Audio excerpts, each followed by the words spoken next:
Hello everyone, we are from Group 1 will review from our first meeting until 7th meeting of the subject semantics. But before that, let's introduce ourselves first. My name is Berasan Sumangalu with NPM 228-121. My name is Sundar Nalaban, NPM 228120. My name is Devi Shadian NPM 228123. So, first thing first, we should know what semantic is.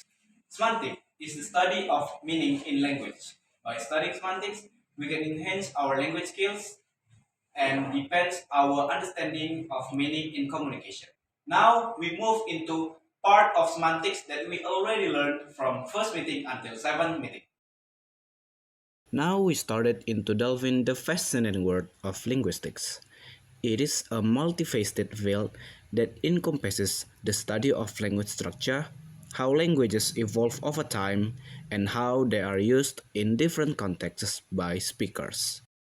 Understanding how context affects language use is crucial because language is not just about words, it is about the social, cultural, and situational context in which communication takes place.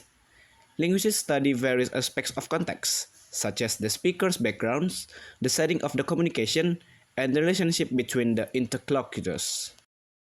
Human beings have an innate ability to acquire language, which involves not only learning the vocabulary and grammar of a language, but also understanding its underlying structure.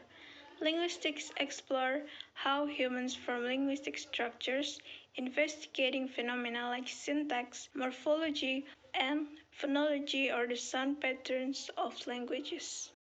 Doc research in this area, linguistics aims to uncover the fundamental principles that govern language use and structure across different languages and cultures.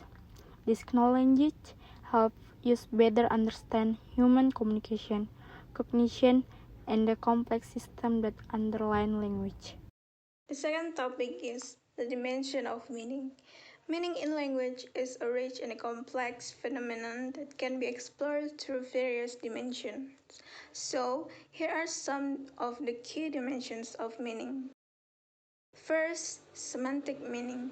This dimension focuses on the literal or denotative meaning of words, phrases, and sentences. It deals with how words and expressions refer to entities, actions, qualities, or concepts in a word.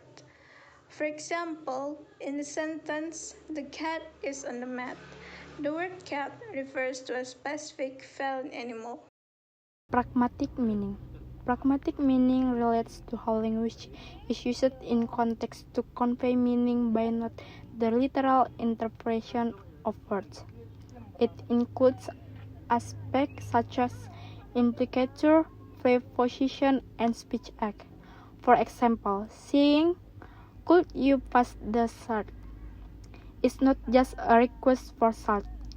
It's also a polite way of asking someone to pass it. Connotative meaning. Connotation refers to the additional as section and implication that words or phrases carry by not their literal meanings. This section can be cultural, emotional, or personal and may vary among individuals or groups. For instance, the word home may evoke feelings of warmth, security, and belonging for some people. The fourth is syntactic meaning. Syntactic meaning concerns how the arrangement of words and phrases in a sentence contributes to the overall meaning. It involves understanding the grammatical relationships between words and the structural organization of sentences. For example, changing the word order in a sentence can alter its meaning or emphasis. The fifth is lexical semantics. Lexical semantics deals with the meanings of individual words, including their definitions, senses, and relationships with other words. It explores how words acquire meaning and how they relate to concepts in the world. 6. Cognitive meaning. Cognitive semantic examines how meaning is constructed and understood in the human mind. It investigates concepts such as categorizations, metaphor, and mental imagery exploring how these cognitive processes shape linguistic meaning. 7. Cultural meaning. Cultural semantics explore how language reflects and shapes cultural beliefs, values, and practices. It investigates the cultural associations and nuisance of words and expressions, as well as how cultural context influences interpretation and communications. Semantic rules. Semantic rules, also known as state rules or thematic rules, are a concept in linguistics that describe the different functions that noun phrases play in relation to the action or state described by a verb. These rules help to specify the participant and event or state and their respective rules or function, and here are some common semantic rules. The first is agent, the entity that performs or initiates the action described by the verb.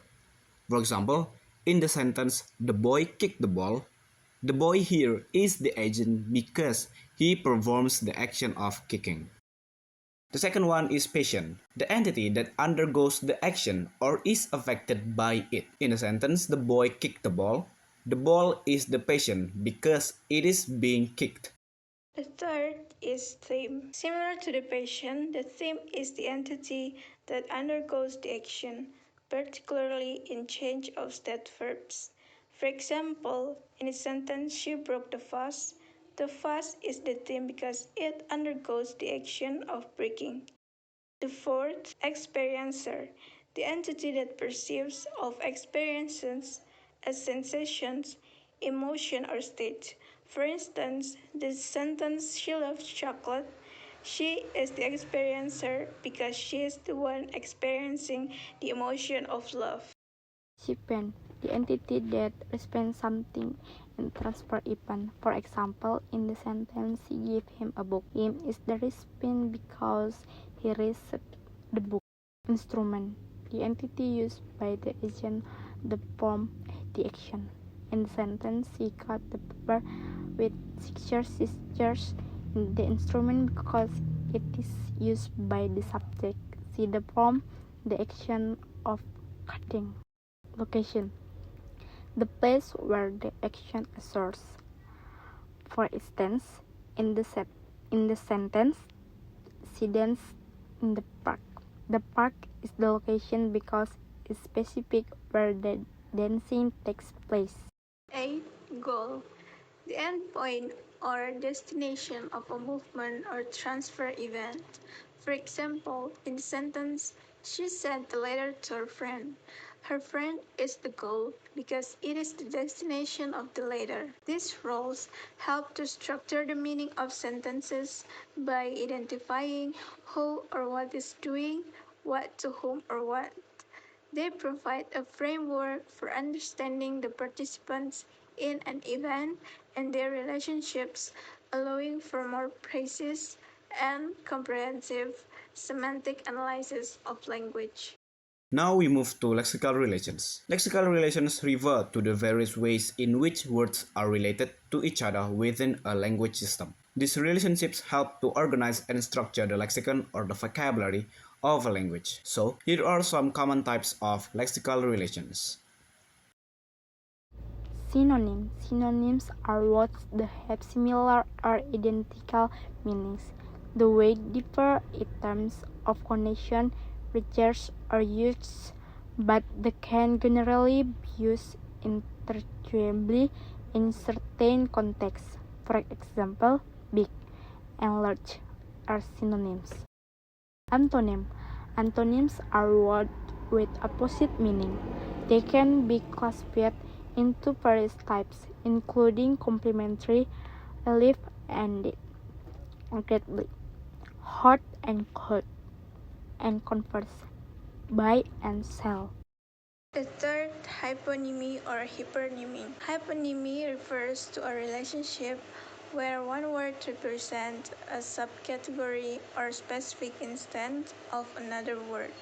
For example, rose is a hyponym of flower because it is a specific type of flower.